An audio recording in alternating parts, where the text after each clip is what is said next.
Morning.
I took my good IPL pin to Low Tide City and left the crappy one here.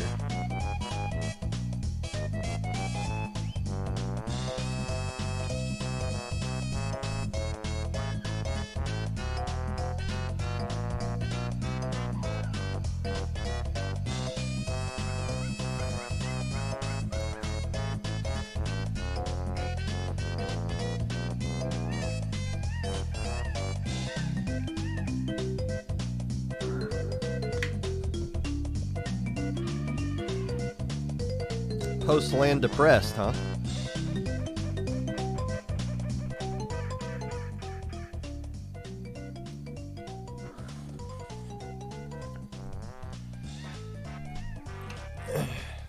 In order to experience post-land depression, you must have first have had a good time. You must have enjoyed it. The best way to get through quote-unquote post-land depression is to realize that the memories you created at this land are the value. That's what you went after. When you die on this planet, you can leave behind money to some people. You can leave behind debt to some people. There's stuff you can leave behind. The most valuable thing you can leave behind to other people, and the most valuable thing you can take with you, is memories. As long as a memory of you exists, you live beyond death. And Low Tide City is an opportunity for you to create as many memories as possible that will help carry you throughout the rest of our miserable little lives. Maybe that makes you more depressed. Post-land depression's a good thing. It means you cared. TLDR. It means it was worthwhile.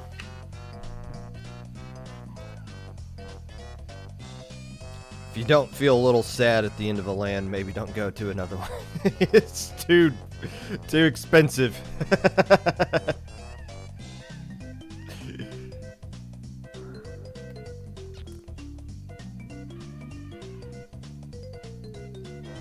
You got a Cherry Limeade sticker? Bro, Cherry Limeade gave me a onesie for my kid.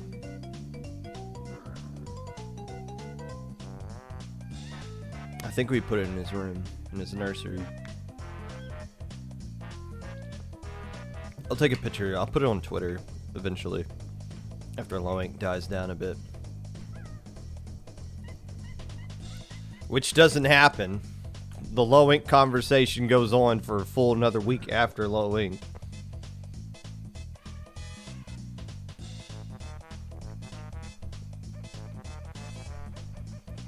Surround sound Popcast. Is he behind me? Is he in the kitchen? Is he in my kitchen? No. It's the surround sound. LTC's a good land to go to. A good first land to go to. Riptide is as well. Both casual lands. Big House a little bit more aggressive.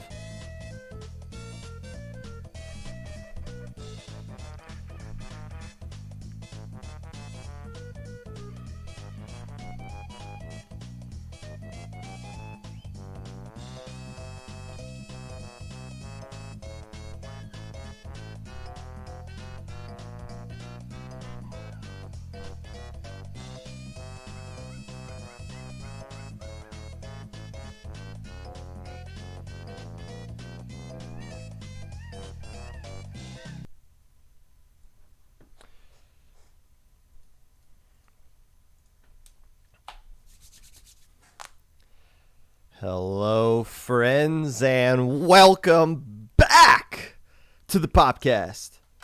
Whenever you're listening to this, whether it be live or a VOD, Twitch or YouTube, or Spotify, while you are molding at the kits that have already been released for the Sizzle season, asking in the Low Ink help desk if you are banned or not from Low Ink, torturing Koroks in Tears of the Kingdom. Whatever it is that you're doing right now, appreciate you taking the time out of your day to listen to this. Unless I don't. So the Sizzle season is upon us, or will be upon us, is upon around the corner. Some new weapons, some new kits are slowly being released. And, of course, they all suck. As no surprise to anybody, if you've been paying attention to the weapons that have come out, you realize like 95% of the weapons aren't used in competitive because they all really suck. People complain about the new weapons, which is their right, and people complain about people who complain about the new weapons, which is also their right. But also, do you go to Twitter expecting something other than people complaining? I don't. And you are, in fact, also are complaining, thus continuing the circle of complaining suckness by pointing out people who complain so you complain about them. Like, that's what Twitter is. That's the whole gimmick behind it. And it's like, there it is. Now, I will say this. Wait till we actually see what all the weapons, what all the kits, all the weapons got, and wait to see what the patch is going to be, because they always release a patch with these things. And how do you know they're not going to do some sort of crazy buff to Sprinkler to make it the most broken sub of all time? You don't know that. It could be, we could be complaining about it, and then they put out the patch, and it's like, oh, I wish they had Sprinkler on all these things now. Just get through it. Just enjoy it. I'm happy they're getting some new things there. I kind of like the idea of the heavy deco getting cracking. I just know, though, whenever the next Hydra kit comes out, they're putting Super Chomp on that sucker. I clip it. I know for a fact that's going to happen. They are going to put Super Chomp on the Hydra. And I'll tell you this, all the Splatoon 2 V Hydra propagandists that thought Splashdown on Hydra was a really good special versus Ink Armor and Ink Mine that the custom had are going to flock to a Super Jump Hydra and praise it like it's the best thing ever. And that is why you guys are the idiots in chat, because some of you will buy into that stuff. Also Anarchy Open's going to be the new league.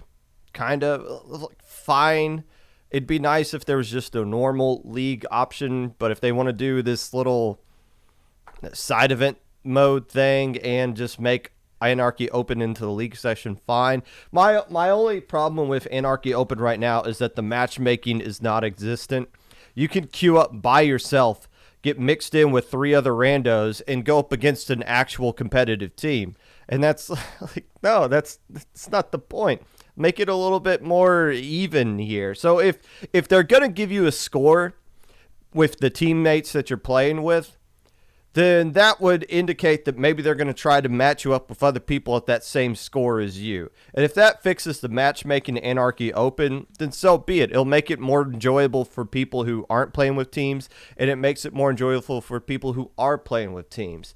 But if the matchmaking is still garbo, it doesn't matter what kind of gimmicks they add to Anarchy Open.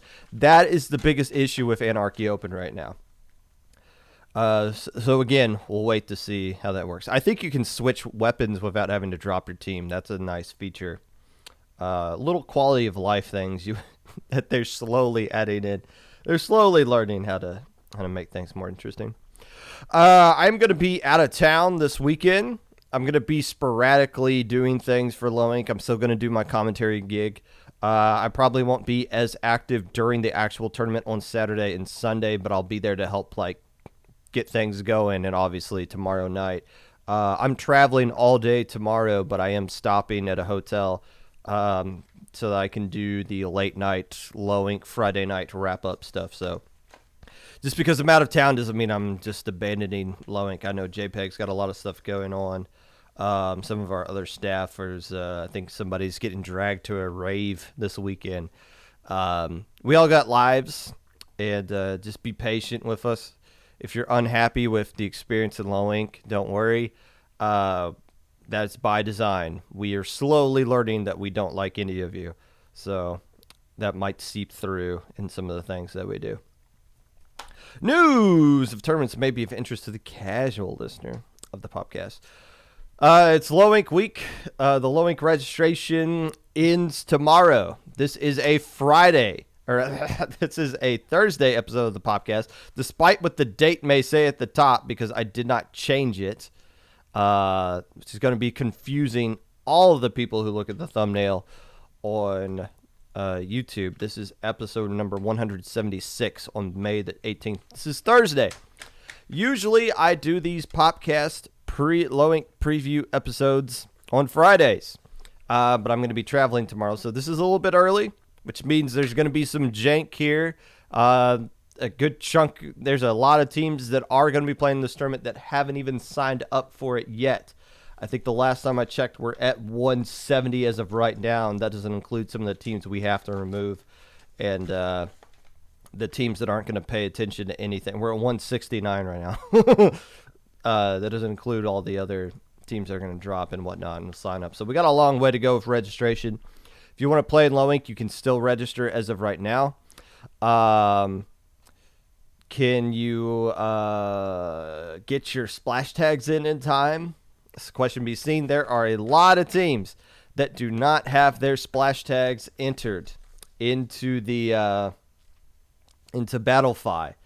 I think we're at like 28 or so. That's a lot. You guys need to get your daggum splash tags entered there, please, or else suffer the consequences. And believe me, there are consequences. Just a little quick note here. There's a lot of times you might come to help desk and you might ask a question, and we might be like, here's where you can find the answer to this question, or we already answered that question in this spot that you should be checking regularly. Go look there. We're not trying to be D-bags most of the time.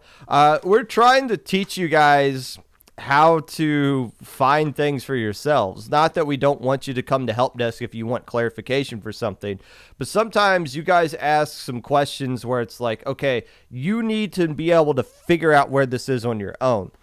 And we get a lot of new teams that play in Low Inc. every single month, a lot of new players that play in Low Inc. every single month, and they don't really know how tournaments go. They don't know good tournament etiquette from a team perspective. And we're trying to teach you guys how to fish instead of doing the fishing for you. I feel like that's how low-level tournaments should do their TOing. And it saves a lot of headaches for those who go off to Squid Junction or SOS or whatever. They kind of get a sense for, okay, here's how I can find the information myself. Or here's how these things are supposed to go. Today, I'm going to be sharing my top 10 teams with my number one team guaranteed to win this upcoming Low Inc. My number one team, I promise you, is a team most of you have never even heard of before. Ooh, do they even watch the Popcast? Probably not. Do I care? No. All that and more. But first,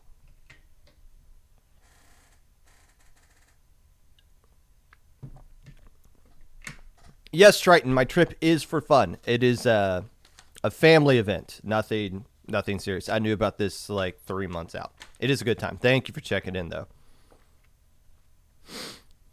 Well, it is the official Low Inc. week here. Amongst Low Inc. week, we have tons of activities. JPEG usually hosts a parade down Main Street. We usually host a little award show ceremony every Thursday night before Low Inc. It's a big shindig, and we do this every month. You guys know exactly what I'm talking about. One of the biggest festivities of Low Inc. week is that it is ban week. It is the week where you get those DMs from me that I know as soon as I send you the DM, it's going to appear on Twitter. So why do we even DM you if it's something that's just going to be shared across the cosmos anyways? I don't know. But it is ban week, which means that teams do get banned, and this happens every single month. Everyone overreacts to it. Oh my gosh, they're banning everybody left and right.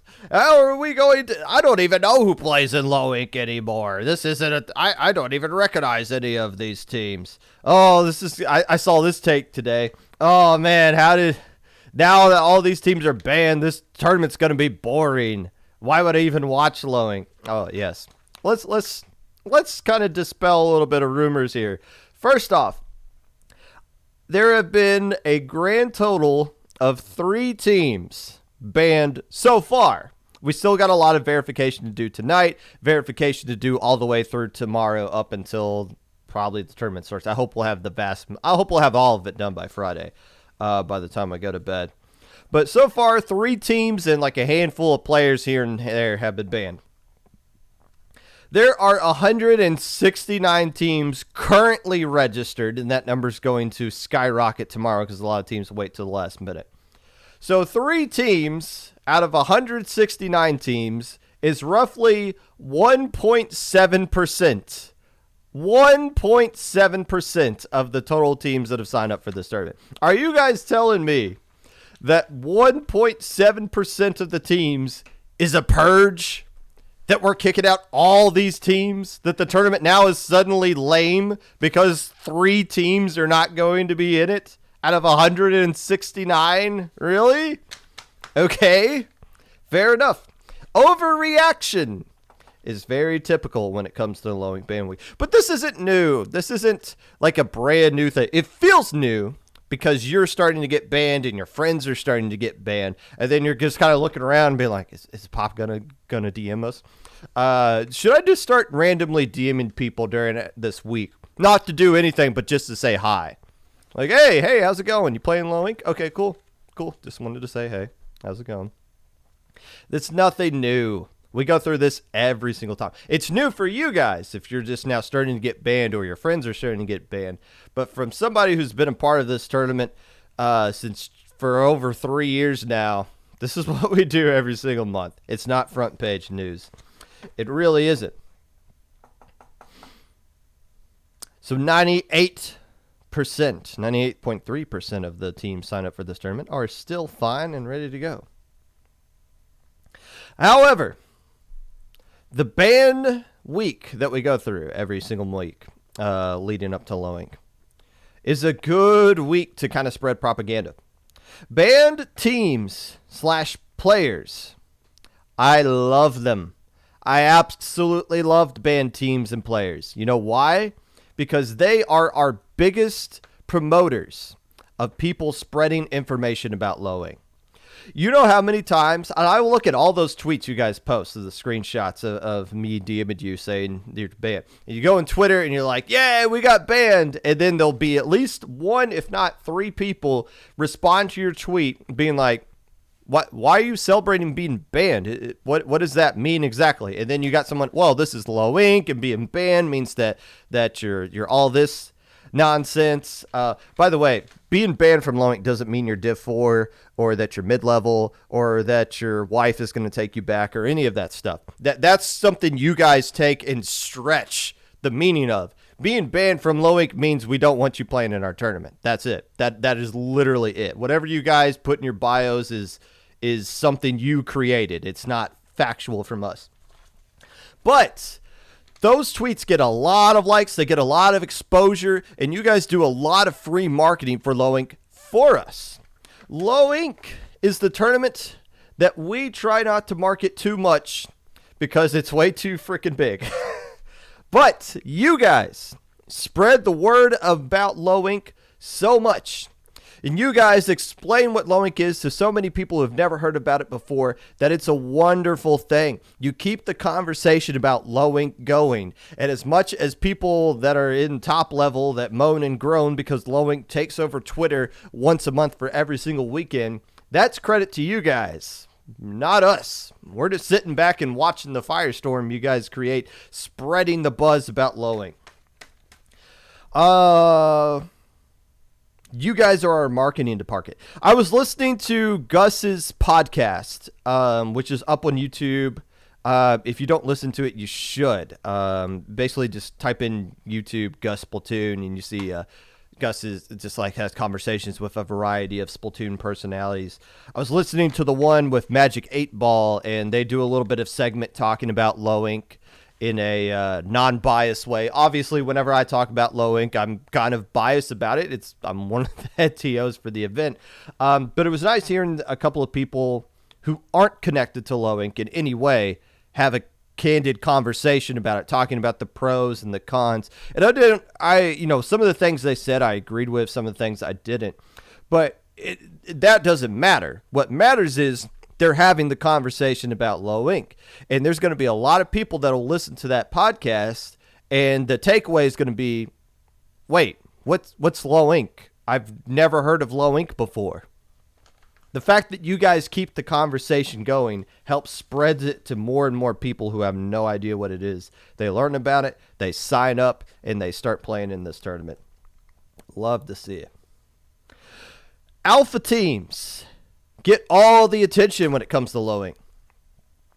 Again, you're talking about out of 160 teams, only 16 of them make alpha. You're only talking about 10% of the teams, right?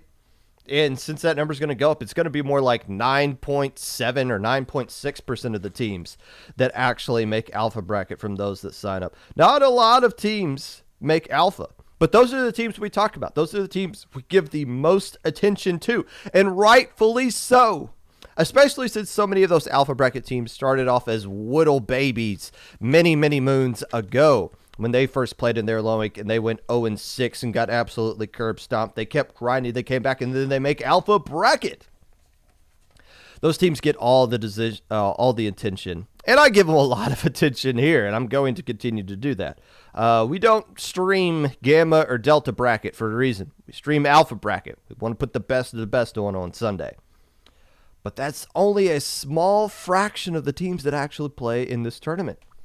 So let's take an opportunity here today on episode 176 of the Popcast to look at the other 98% of the teams that sign up and play in Low-Ink month after month after month. I've picked out a nondescript number because I didn't number these things and put bullet point. I picked out a lot of teams that I want to highlight, some of which I've talked about before in the past, some of which I probably haven't talked about at all. But we're going to give them a little bit of a mention here, because we spend too much time talking about you alpha bracket yahoos. And we get so caught up. What are we going to do? Is the bans fair? Are we being consistent across the board? How come they're getting banned and I'm not getting banned? Are you guys going about the right way of letting teams know they get banned? All these conversations about things that affect like a small handful of the teams. 98% of the teams don't care about any of that crap because they're not going to be alpha bracket regulars. Let's talk about them. And by the way, this isn't me saying any of these teams we're going to talk about isn't going to make alpha bracket or even win low ink this month. The way low ink's been going this whole year, one of these teams I mentioned here probably is going to pop off and win it. You know, Squid Strikes went 3-3 in March. Had an opponent win percentage of like 55%. Like, Squid Strikes were nobody in March. They won in April. Welcome to low ink. First off, I want to give a shout out to Overtime. Overtime has been playing competitively for over a year now, and they are led by Elemental. If you don't know who Elemental is the streamer for Proving Grounds that we've been having on. And I love Elemental. Elemental lets us do a lot of kind of silly stuff. I've always been annoyed that we play Splatoon music on the IPL stream, but I'm not a production guy, so I don't kind of get in the way of that. But none of the IPL production folks are awake when we do Proving Grounds, so I poked Elemental. I was like, hey, play some Super Nintendo music in between these lobbies. Start taking requests from the chat. Let's try to have some fun with that. And we do. We have a lot of fun on the stream with Proving Grounds. And if Hoenn never paid attention to Proving Grounds, we'd be shut down for sure. The genuine best player in the world, by the way. But Overtime is the team I rarely talk about. We'll give them some credit here. They've been playing in low ink for over a year now, or at least they've been playing competitively for over a year. The Tentacult. These guys joined their first low ink in October of last year. By the way, what is significant about October of last year? It's not the first low ink when Splatoon 3, but it's the first low ink where things got stupid big. It was the first low ink where we did the top 32, the Delta bracket, all that stuff. By the way, that's coming back this month. It wasn't last time around. We got way too many teams signed up this time around not to do it. But the Tentacult joined in October, basically started playing all the way through of Splatoon 3. Attaboy Tentacult. Alliance Moon is going to be playing in this low ink. They played in November of 2022 was the first time they played. They've been playing in low inks ever since. Alliance Moon was the team that made Beta Bracket 1 low ink, and it caused this massive witch hunt storm on Twitter and people DMing me. I found something that was weird. Nobody ever found any credible evidence that they had a Smurf on their roster, but you guys all found a bunch of weird stuff that meant absolutely nothing, and they ended up making Beta Brackets.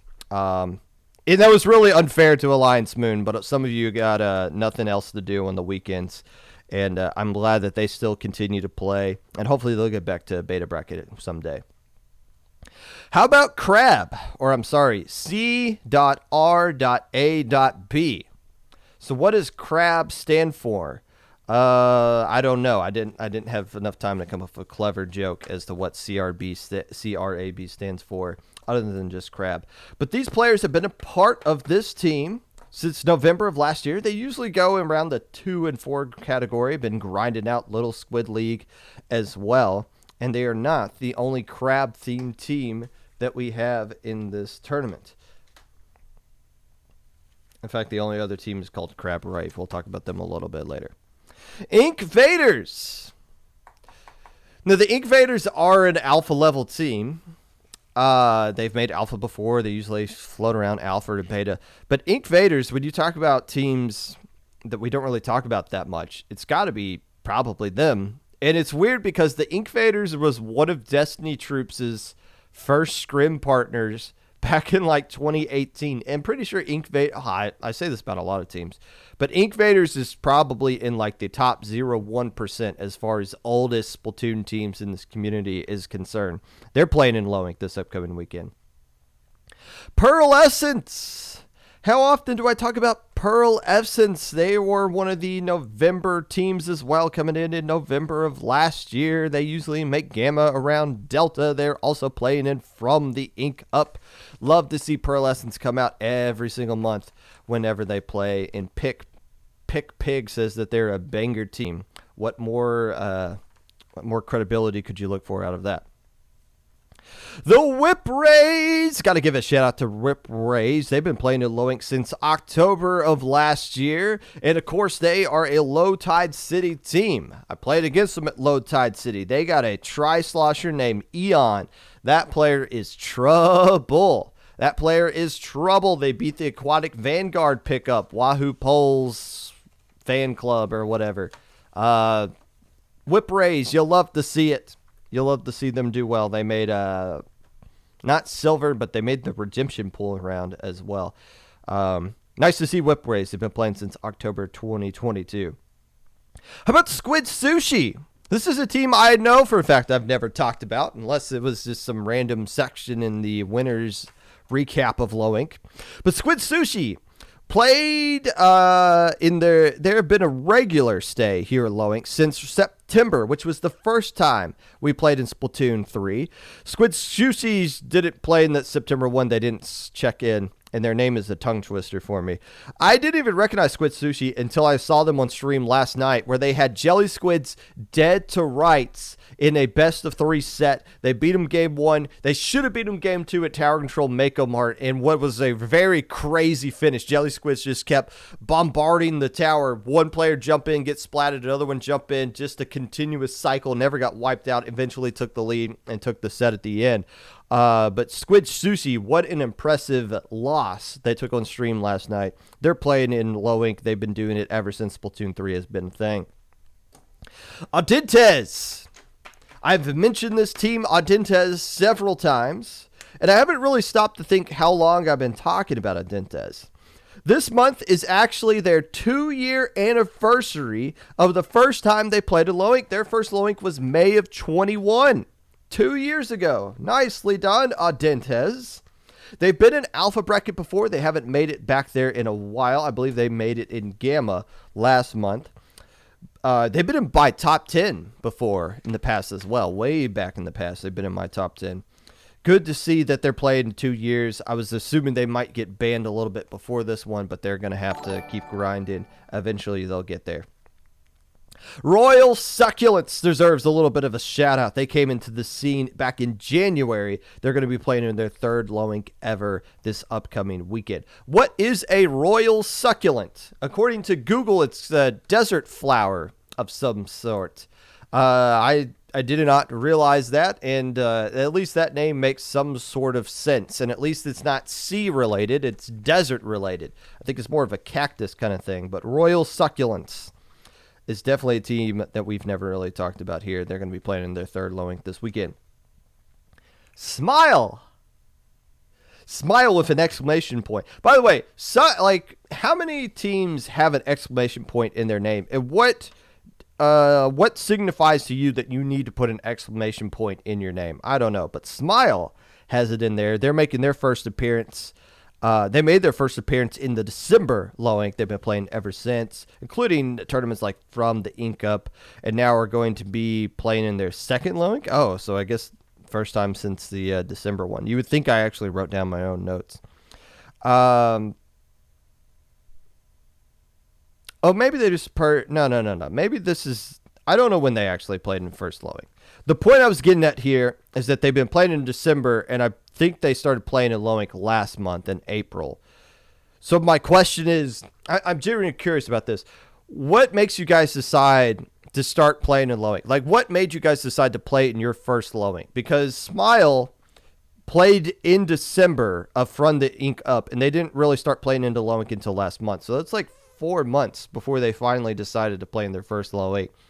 I wonder what made them decide, let's finally just get our feet wet and get into this Low Ink experience. Whatever it is, they liked it because they're coming back. Oh boy, now we're getting to some old heads here. How about the Origami Dragons? I went back and counted how many times the Origami Dragons have played in Low Ink, including back when they were known as the Bamboo Dragons. Now, Bamboo Dragons, Origami Dragons, they play a lot of time in Little Squid League, probably more than Low Ink. But by my count, they have played in Low Ink 15 times. 15 stinking times they've been playing in Low Ink. And Origami Dragons are going to be playing in their 15th time this upcoming weekend. Big fan of the Origami Dragons. Have we put them on stream recently? We might have to do that again. Seasick Tides are going to be playing at their 5th Low Ink ever. The first time they played in Low Ink was October of last year. It's hard. Okay, so Seasick Tides is a team I've never really thought about at all, mainly because they had the word sea in their name. Kind of like the Tenta crew or the Tacta crew or whatever, where like all the teams have a Tenta or a Tacta or a cephalopod. Your name kind of gets lost. There are currently 6 teams signed up in this Low Ink that have the word sea somewhere in its name.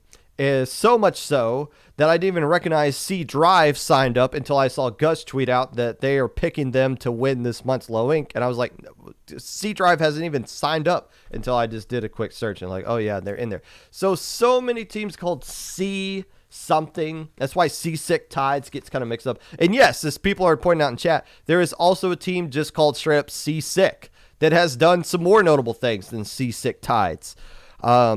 But I'll try to give them more recognition going forward because they are playing in their 5th Low Ink this upcoming weekend.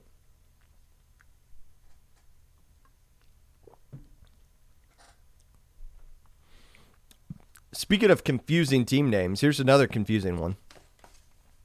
Monsters Inc. Monster apostrophe S Inc. So it's possessive Inc. That's confusing because there was the same month where Monster apostrophe S Inc. played in a Low Ink. That another team called Monsters, no apostrophe S, just plural, Monsters Inc. played in Low Ink. That's right. We had 2 teams play in Low Ink that had basically the same exact name. Now, which one is correct? The movie is called Monsters plural Inc. Monsters Inc. Without the apostrophe S, it's not possessive. So this team that I'm talking about here with the apostrophe S, they are incorrect as far as the movie is concerned. It's not the monsters own the ink. It's just the monsters are the ink. It's the corporation right there. Are you following me with that? That is why some of your team names get a little bit confusing like that. And by the way, it's not ink like INC Corporation. It's ink like, well, like ink. And by the way, if you're wondering how many teams have the word ink in their name in this tournament, it is 1, 4, 8, 12, 16, 20 teams as of right now that have the word ink somewhere in their name. One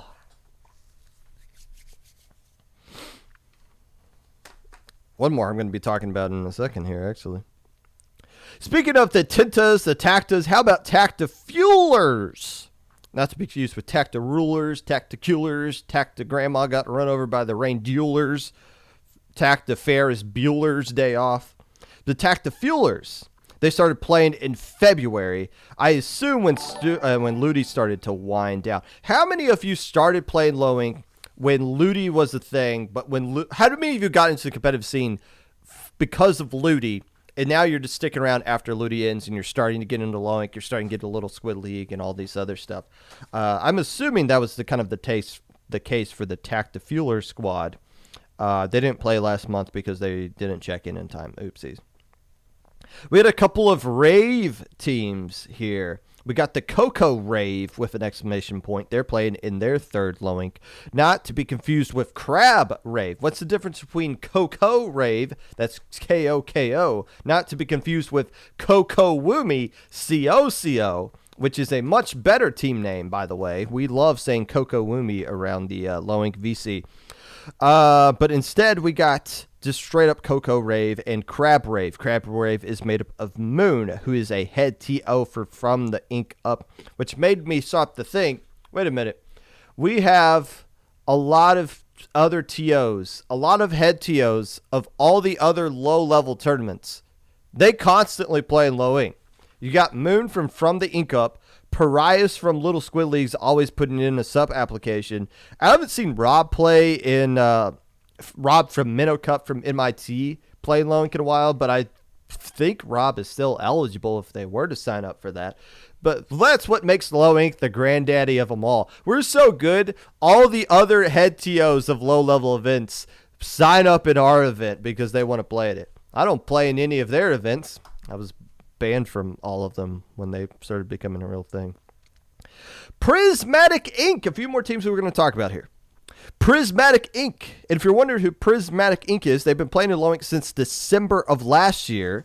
And they come from the Splat-A-Lot J, the Splat-A-Lot Jesters. Now they're just, they're not so silly anymore. They're more beautiful. Prismatic Ink. What a lovely name to go with there. They play in Little Squid League a lot as well. I got two more teams to talk about here, and they're a couple of old heads. Shoutouts to Ewfish, which is a team I actually talk about a lot on the Popcast, and rightfully so. But we won't really talk about them as far as like getting exciting results in like a top 32 or beta or alpha or something like that.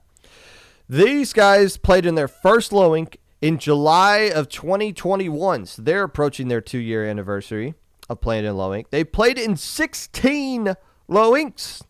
And they also got a really cool player on their team called Double the Cookies, or Double Cookies, which is one of the many stupid inside jokes me and JPEG have, are just saying randomly, double the cookies. And when would you ever be in a situation where you wouldn't want to double the amount of cookies that you have?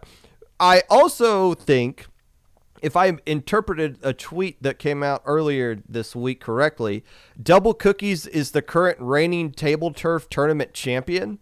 Which as soon as I'm done with Tears of the Kingdom, I am going to start grinding table turf, and I'm going to make sure Double the Cookies never wins a table turf tournament ever again. Because there's no way any of you, if I actually grinded table turf, could beat me. So Double Cookies, enjoy your championship while you got it. Because I'm coming for it, and I'm going to take it from you. And if I want to take it from you, I will. How about that? The last team of these teams that I'm looking at right here. This team, I think, might hold the record for the most low inks ever played in up to this point. How about Inkception? The team that used to, that 1 year ago in May of last low ink, they went by the name of Hotel Popgun. Because they're Inkception, they sleep, and I guess they dream about me. That's kind of cringe, I guess. Their first low ink was in October of 2020. This is a pandemic team. They have played in 25 low inks. They've played in almost half of every single low ink ever. 25 low inks. I didn't realize that number was that high, but as I was just going through and counting their captain every time they played in low ink, and I looked at the first one and it was Inkception then, I was like, man, that is a lot of low inks to be playing in. And Inkception will be playing in their 25th one this upcoming weekend. Let's see if we can't find a way to get them on stream. My point being with this whole segment is this. We spend a lot of time on Twitter, on the Popcast, on the IPL stream, talking about 10% of the teams.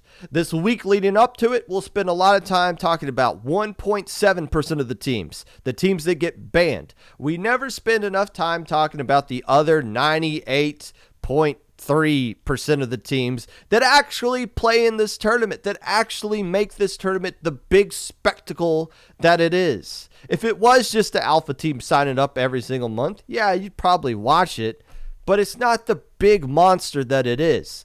The tournament produces more and more teams every single month that are, I hate to say mid-level because mid-level isn't an actual thing. That is just a fictional thing we've made up that doesn't actually exist. But we're creating stronger teams every single month here at Low Ink. And the 98% deserve a little bit more attention, especially from people like me.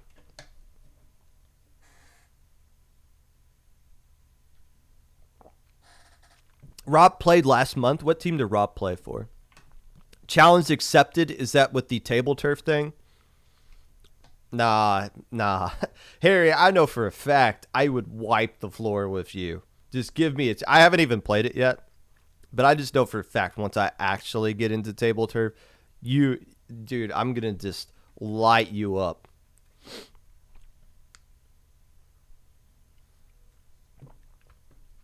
Yes, with the table turf thing. I don't. Cephalopods ranting about ballistics, says Epic Pikachu. Is that really what crab stands for? That's, I'm willing to believe that. Unless I'm not.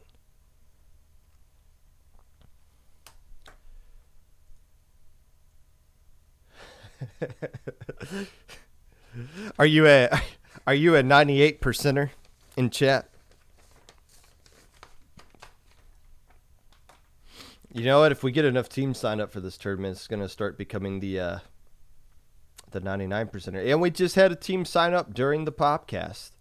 Team number 170. It's not some team I'm supposed to put in the top 10. It's Herbert Fan Club.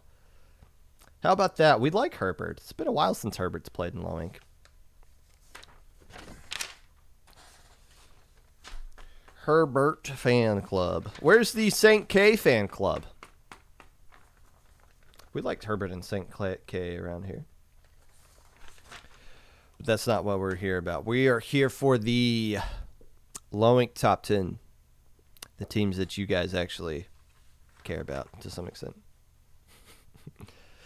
Schwinno Wave. You're right.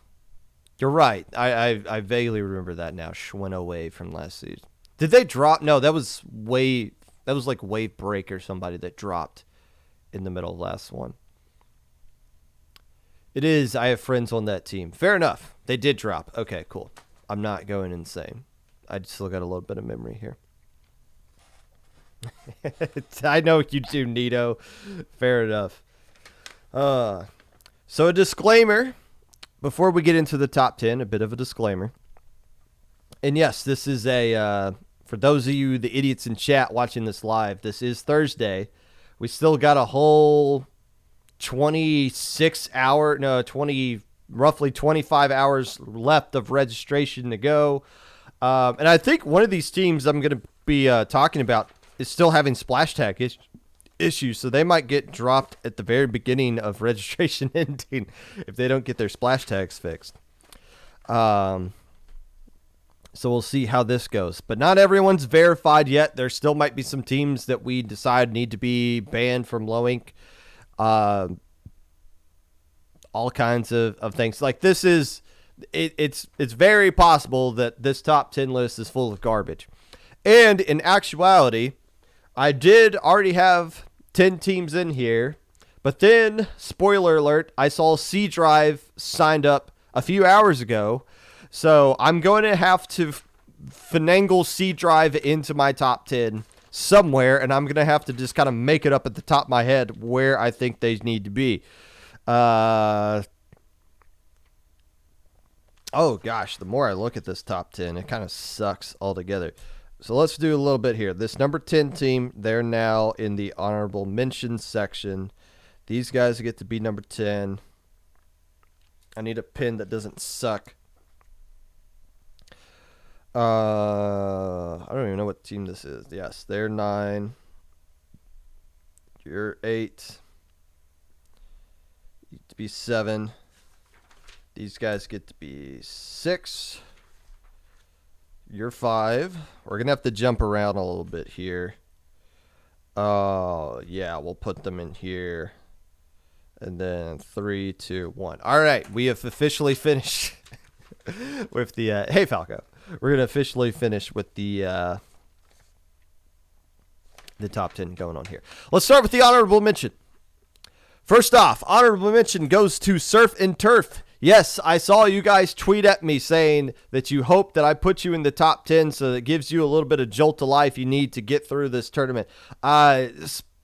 Spoiler alert, everyone who gets put in my top 10 usually sucks. And I've seen people complain, oh, we only lost because we are the top 10. Pop Gun put the pressure on us. No, I didn't. You guys put the pressure on yourselves. I'm just pointing out that you're doing good. If it's other people that recognize you guys do good as well, sucks to suck, I guess. Nothing wrong with that. And, oh, by the way, just because you get banned from low ink doesn't mean we think you're a favorite to win it. We just think that you got enough results to to assume that you're going to win. I know for a fact we've banned teams where I'm like, there's no way these guys are going to win low ink because they suck at low ink, because the pressure of playing a low ink makes them play worse than what they actually are. But the 3 teams we banned this month are really freaking good. They'd probably do really well in this tournament. Surf and Turf, though, they are honorable mention. Black Komodo is an honorable mention this time around. I want to see more. See more Black Komodo. You guys are so flirty. You're flirty, but I want to see consistent alpha bracket results. But Pop Gun, some of the teams you're going to mention in the top 10 aren't really consistent. Yeah, well, some of them got better results. Get over it. Last Wish. I feel like Last Wish is going to be a sneaky team in a lot of people's other top 10s or top 5s or whatever. The fact that they fell to Gamma isn't that impressive last time. However, they did make top 32 last time that they played in a top 32 tournament. Last Wish will probably be a team that bounces back and plays really well. Not put them in the top 10, though. There's just no room for them. The Cosmic Cherries. I might have put them in my top 10 last month, but they were one of those teams that waited till it was way too late to actually play into the tournament to when they dropped because they didn't have enough players. So they're falling down to the honorable mention spots, and people pass them up. Outcast Ninjas, same kind of thing. They, I believe they were in top 10 last time around. They didn't actually play last month. They're just kind of getting lapped up by some other people. Last, but certainly not least, the team that I had in the number 10 spot that is now being bumped down to the honorable mention to make room for Seed Drive has to go to the Banana Basics. I'm sorry, Banana Basics. I love you guys. And I had written out a whole paragraph of banana-related facts that I was ready to share with you guys. But like anybody who's in the weekly podcast business, you don't spill all your information. Instead, I can take this same exact topic that I was about to talk about with Banana Basics. I can hold on to it for a month and then use it again later. Recycle material I haven't shared yet. That's great. Episode 181 of the Popcast already partially written. Let's go. Banana Basics, sorry, you're now at number 11. Number 10. KO Calamari is that team where if I don't put them in the top 10, they are going to light up the tournament. And then I'm the one who looks like the jackass for not putting them in, as I typically do here in my top 10. But they are a top 10 team going forward based on their past results in low ink that they've gotten so far. Yes, they made Alpha Bracket last month. It didn't really do that well in it. Doesn't really matter. The point is they're starting to become more consistent with making these top brackets. But we're going all the way back to the top 32 single elimination format this month around, and they tend to do decently well under those kind of formats. I can't justify them putting them any higher on this list, but I have to find a way to constantly find a way to keep them here on this list. KO Calamari is at number 10. Number 9.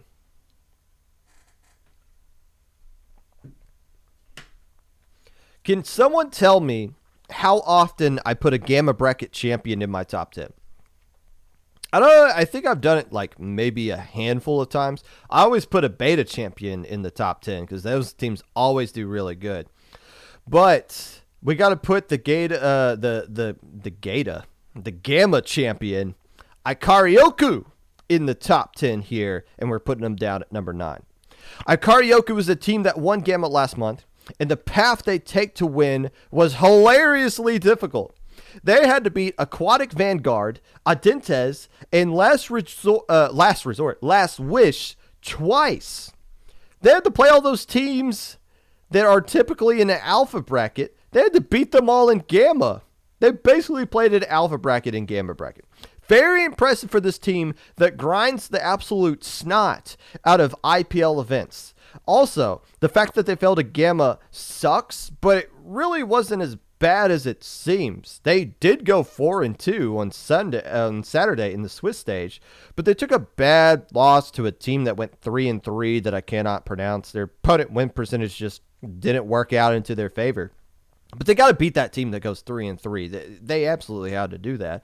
But still, these guys are the prototype Tolo Inc. team. They start out small the first couple of times they play. They're going to end up big. They're set for a huge month. These guys have been getting really credible results in tournaments outside of Lowing. Number 8. How much do you take LAN tournament success into consideration for online events? Some would argue less, rightfully so, because it's a kind of a different version of the game than what you see in Lowing, especially when you got to play against people across the pond. I would argue, since LANs is the true version of the game, it holds a little bit more weight. Regardless, for the Jelly Squids, winning the silver bracket in the in the biggest NA LAN tournament history is impressive. Combine it with their second place beta finish last month and the fact that they grind tournaments outside of Lowing makes me think they're poised for greatness this month and a return trip to Alpha Bracket. But Pop Gun, you're just showing favoritism because they made a cute sign of you at Low Tide City. Hey. Knock it off, you idiots in chat. The results speak for themselves. It has nothing to do with their lack of ability to spell the word Pop Gun correctly. Trust me. Number 7.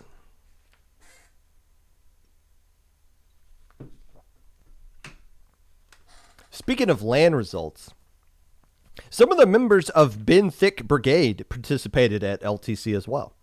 But more importantly, the Brigade has been getting better results in Lowing than some of the other teams that were playing in that tournament.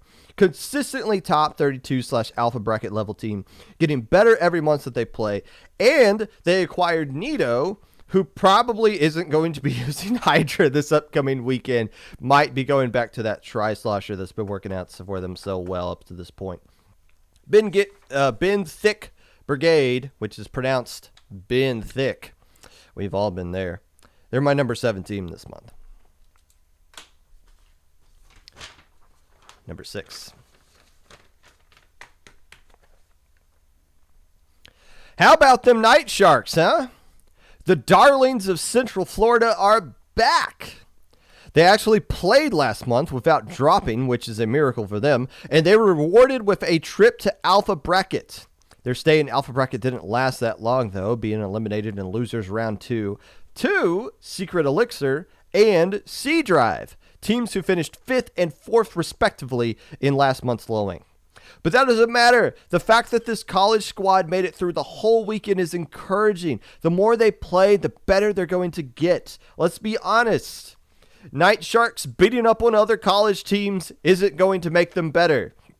Night Sharks grinding against all the high school kids that play in Lowing and all the adults who probably should put down the game in Lowing is going to make them better. So the more they play, the better they're going to get. And mark my words, Night Sharks of Central Florida are going to be the first true college team to actually win Lowing. Just not this month, though. They need to make a decent run in Alpha Bracket first. Number 5. I don't think Arcadia was happy with me keeping them out of the top 10 last month. I'm sorry. I wasn't really familiar with your game. They fell down to beta last month after making alpha the month prior. And what did they do in beta bracket? They absolutely ripped it the hell apart. They beat beta. Now, this is the first beta bracket this year that was a double elimination format. In the past, if you won a beta bracket in a double elimination format, you went on to do really well Lowing the next month. And they won it going 14-2 per game. Per games that they played in. Also, since they've been in Alpha before and they have that experience, it just comes down to putting together a complete weekend. Arcadia, I'm sorry I missed you guys last week. I mean, you didn't make Alpha bracket, but still, in this kind of a tournament, you would have qualified for top 32. And if you show up on this upcoming Sunday like you did last Sunday, yeesh. Might even beat the teams I got above you 4-1. Speaking of which, number 4.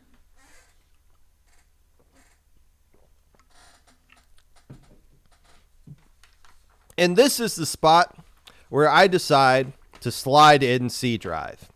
And what can I say about C Drive since I didn't type out anything about them beforehand, but I know they have to be at the number 4 spot?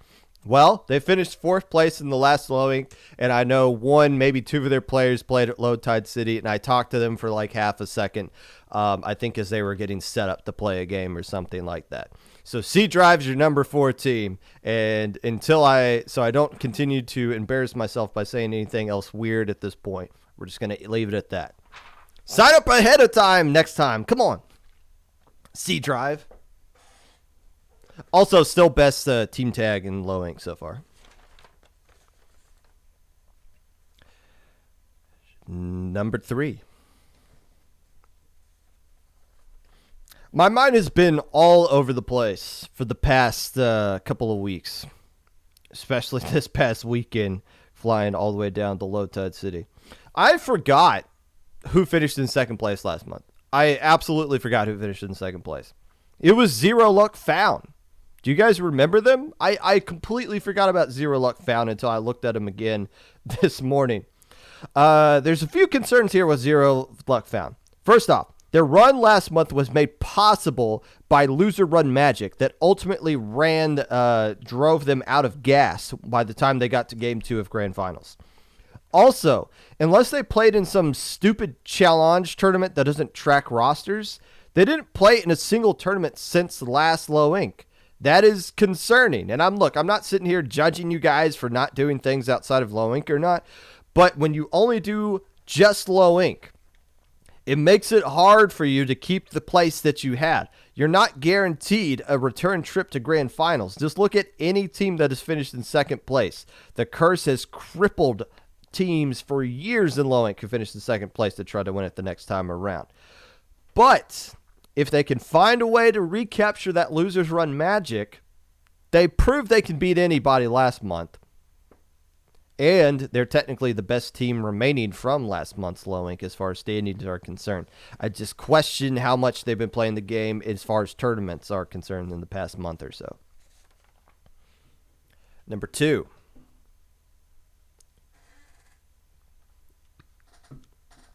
The secret to Secret Elixir is out. After finishing in second place in March, they followed up with a 5th place finish last month, losing only to Octopi and C Drive in Alpha Bracket. So the only 2 Low Incs this team has played in has resulted in top 5 finishes. That is impressive. The only concern being they haven't really played in much tournaments since then. And the last Low Inc was a long time ago. Think about it. Last Low Inc was at the beginning, near the beginning of March. And we had to wait basically a month and some change to get up to this point to where we're playing now in May. Actually, last month was April, now that I say that out loud. I think if they don't win this month, they may be stuck in alpha hell for a while until they get banned from getting results from other tournaments, because they still have that second place curse floating around them as well from when they got second place back in March.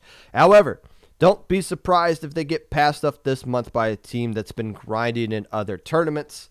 But just like Zero Luck Found, they've proven they got the capability of beating anybody that signs up in Low Inc. It's just a matter of now that they can't fly underneath the radar anymore because they've gotten too many good results, can they handle that pressure better than some other teams have in the past? Well, that's every team you guys have heard of, which leaves somebody left at the number 1 spot and the team that I think is actually going to win this tournament. New team alert! Let's give it up for the Dark Masters. A name I'm convinced a middle schooler came up with, but a roster that is still loaded with talent. You got players from Neon Palm Tree and Pure Chaos that was played in Little Squid League earlier this year being represented here in lots of low ink experience. But more importantly, and something everybody needs to do if you want to get banned from low ink or put yourself in the best position to actually win low ink, they grind other tournaments. They play in SOS, Proving Grounds, Squid Junction, all of them, all the NA tournaments they could find, they've been playing in. And they're so close to getting those kind of results that you need. They can't beat Squid Strikes. They've played them twice. They can't beat Wipeout Punks. They took them to a game 5. They're getting close to beating some of these teams. They just don't do it. They just can't get the job done. But in a tournament like this, these low ink experienced players might have found the right combination, the right 4 players that work out just perfectly with each other that's going to find a way to win this tournament. With the trends of teams coming out of nowhere to win each month that we're in right now, how about a team that probably nobody thought about until I just said the word? Dark Masters isn't just a dark horse to win this month. I think they should be the favorite.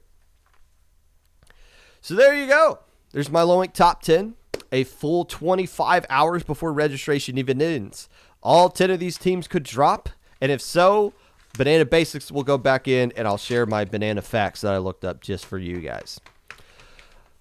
Now, if I'm completely wrong about something, if one of you is signed up, and I didn't talk about you at all, and you think you should be a top 10 team, guess what? You get to prove me wrong this weekend. I always offer apologies when they're warranted on the Monday episode after Low Ink. So if you'd like to be a part of the Popcast in any way, feel free to reach out my socials below. Twitter, Mr._Popgun, Discord, Popgun, #5882, YouTube at 25Popgun, Twitch at Popgun25, Anchor.fm/Popgun, TikTok at Mr._Popgun. We have not rated, Rose of Battle is streaming. Good luck this upcoming weekend in Low Ink. Make sure you pay attention to the Teams with Registration Issues channel because some of you are in it. Get your splash tags entered. Get vaccinated. Stay safe. And be nice to your TOs. Or will not be nice to you.